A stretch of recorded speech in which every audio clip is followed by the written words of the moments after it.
dan Bapak dan terutama mengajak diri saya sendiri ya untuk menghijrahkan pikiran negatif. Karena memang dalam keseharian kehidupan kita itu pikiran itu bisa dua macam ya, ada pikiran negatif, ada juga pikiran yang positif. Nah, banyak riset menunjukkan bahwa pikiran-pikiran positif itulah yang mestinya kita tumbuh kembangkan di dalam diri kita masing-masing. Entah demikian, bahwa dalam keseharian itu kita masih saja ya menggunakan pikiran-pikiran negatif meskipun kita boleh jadi tidak menyadari. Nah, seperti apa sih pikiran negatif itu terbentuk ya? Maka yang bisa saya sampaikan dalam kesempatan ini adalah ada 5 hal yang bisa menjadi pembentuk pikiran negatif. Ya, yang pertama adalah pengalaman masa lalu yang buruk. Ya, ini contoh aja lah ya, contoh aja. Ikut jalan sehat, ikut sepeda gembira, ikut apa saja sudah beberapa kali, tidak pernah dapat door prize gitu ya. Nah, kemudian terus menyimpulkan ya bahwa kayaknya saya ini orang yang nggak bisa dapat door prize. Saya ini kayaknya orang yang hidupnya selalu sial, kira-kira begitu ya. Nah, itulah pengalaman masa lalu yang buruk. Sesungguhnya tidak buruk ya, tetapi dipersepsikan sebagai sesuatu yang buruk. Kemudian yang kedua adalah label negatif ya yang sering disematkan ya, entah oleh diri kita sendiri maupun oleh orang lain ya. Coba kita kembali kepada masa silam kita gitu ya, bahwa tidak sedikit loh ya ada misalnya orang tua ya yang tidak bisa membedakan antara anak kreatif ya dengan anak yang nakal gitu ya. Tembok ya dicoret-coret untuk mengekspresikan keinginannya dalam bentuk gambar atau tulisan dan sebagainya, langsung dicap sebagai anak nakal. Padahal dia itu calon pelukis gitu ya. Tidak ada media yang dipakai, akhirnya apa? Tembok ruang tamu gitu ya. Kenapa? Kemarin barusan dibelikan krayon sama tantenya misalnya begitu. Nah, begitu kita pulang ya lalu kita uring-uringan gitu ya melihat bahwa tembok kok jadi coret-moret begitu gitu loh ya. Nah, akhirnya apa? Disebutkanlah bahwa kamu ini memang anak nakal. Nah, misalnya begitu ya. Kemudian mau diajak ke rumah nenek, misalnya gitu ya. Belum berangkat, sudah diwanti-wanti. Nanti kamu tidak boleh nakal. Coba. Jadi kata nakal ya, itu berulang-ulang gitu ya disebutkan. Akhirnya apa? Tersemat di dalam pikiran si anak kita itu. Lalu yang ketiga adalah overthinking dan kekhawatiran yang berlebihan. Ya, beberapa waktu yang lalu, Bapak Ibu, ya, itu ada pengalaman seorang ibu itu ya sakit pinggang, itu nggak sembuh-sembuh, meskipun periksakan sudah diobati berkali nggak sembuh-sembuh. Ketika tanya kepada seorang ustadz gitu ya, ustadznya bilang, ibu lagi mikir apa? Saya nggak mikir apa-apa, Ustadz. Ah, yang benar, gitu lah ya.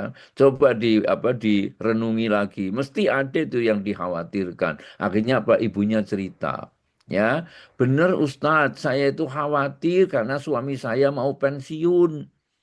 Ya, kalau nanti suami saya pensiun, penghasilan keluarga itu menurun drastis. Terus gimana ya? Saya itu khawatir. Nah, kekhawatiran yang berlebihan itu menimbulkan psikosomatik. Akhirnya apa? Sakit pinggangnya itu nggak sembuh-sembuh. Ya, kenapa sih? Karena kekhawatirannya berlebihan gitu ya. Nah, terus yang keempat ya adalah pola asuh dan pengaruh lingkungan. Jadi pola asuh yang diberikan oleh terutama orang tua ya kepada kepada anak itu juga menimbulkan pikiran-pikiran negatif ya. Ibu bapak yang berasal dari budaya Jawa ya tentu masih sangat ingat ya. Kalau ada apa anak yang apa jalan kemudian jatuh itu komentar orang tuanya, kodok nakal gitu ya. Padahal nggak ada kodok di situ gitu loh ya. Kalau misalnya ada kursi, ya kursinya yang disalahin. Kursi nakal kamu bikin adik jadi jatuh. Nah, tuh ya. Jadi bukan kemudian menyampaikan bahwa adik besok lagi kalau jalan ngeliat jalan, hati-hati biar kamu tidak jatuh. Ya, tidak begitu, tapi ada apa kodoke nakal, mejanya nakal, kursinya nakal dan sebagainya. Sehingga akhirnya apa? Mencari kambing hitam itu menjadi keseharian, menjadi kebiasaan. Terus yang terakhir, yang kelima adalah kurangnya makna dan tujuan hidup. Ya, jadi orang yang tidak punya cita-cita yang agung, tidak punya impian-impian yang besar itu biasanya terus akhirnya apa? Ngelokro. Ya, ngelokro itu apa ya dalam bahasa Indonesianya ya? Apa Pak Is? Kalau ngelokro itu Pak Is? Người Pháp người tôi Patah semangat. Letoi, kemudian tidak punya semangat dan semangat ya. seterusnya gitu ya. Sehingga apa yang tumbuh di dalam pikiran kita itu ada pikiran-pikiran negatif ya, kemudian mudah menyerah ya, kemudian berkeluh kesah dan seterusnya. Nah, tentu saja Bapak Ibu, jika kita ya masih lebih sering menggunakan pikiran-pikiran negatif seperti ini, nah tentu saja sangat menghambat, sangat merugikan kita. Oleh sebab itulah, maka monggo saya mengajak sekali lagi Bapak Ibu ya dan juga mengajak diri saya sendiri ya untuk kita coba kita hijrahkan ya. Caranya gimana? Namanya apa? Namanya menghijrahkan pikiran itu ya bahasa kerennya adalah di reset ya, reset your mind gitu loh ya. Jadi diinstal ulang kira-kira begitulah kalau bahasanya komputer barangkali gitu ya. Caranya gimana? Mari kita lihat ya. Ini contoh aja ya, contoh aja ya. Misalnya kalau kita lebih sering mengatakan, saya belum pernah melakukan sebelumnya, ya diminta untuk jadi pembawa acara, misalnya gitu ya, oh aku, jangan saya belum punya pengalaman, nanti kalau ngomong nggak karu-karuan. Nah, terus kalau menolak terus kapan punya pengalaman, kan begitu ya. Maka kalimat itu, kalau kita kepingin menghijrahkan ke dalam pikiran positif, ya maka diganti ya ini adalah kesempatan buat saya untuk bisa belajar sesuatu yang baru.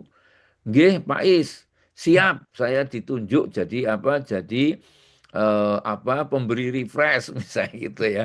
Udahlah pokoknya apa nanti hasilnya seperti apa itu soal belakangan gitu kan masih bisa kita perbaiki gitu ya.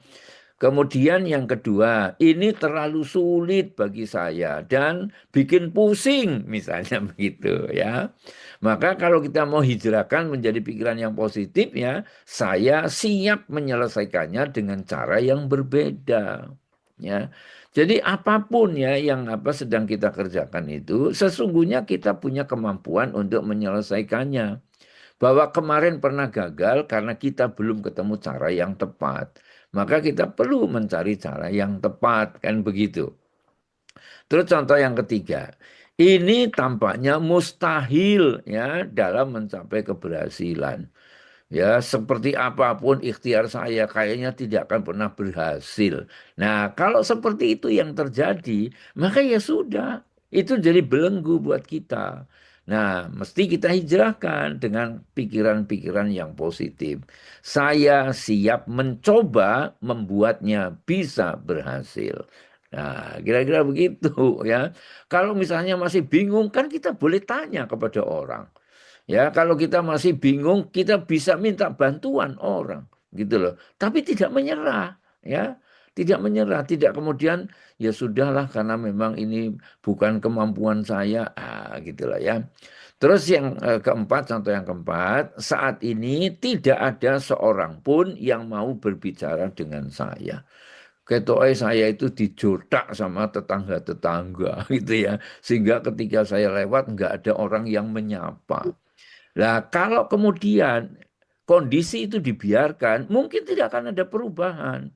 Maka pikiran positifnya itu, saya siap mencoba memulai pembicaraan dengan orang lain. Ya sudah, kalau tidak disapa, ya menyapa. Itu loh, ya kan? Misalnya apa? Selamat pagi ya, apa Pak Usman gitu ya. Selamat pagi Pak Marwondo. Selamat pagi Pak Pratomo. Ya sudahlah, kita yang memulai. Jadi tidak perlu harus menunggu ya. Nah, itulah beberapa contoh ya Bapak Ibu yang saya hormati ya untuk refresh pagi hari ini. Semoga bermanfaat. Begitu ya Bapak Ibu. Kalau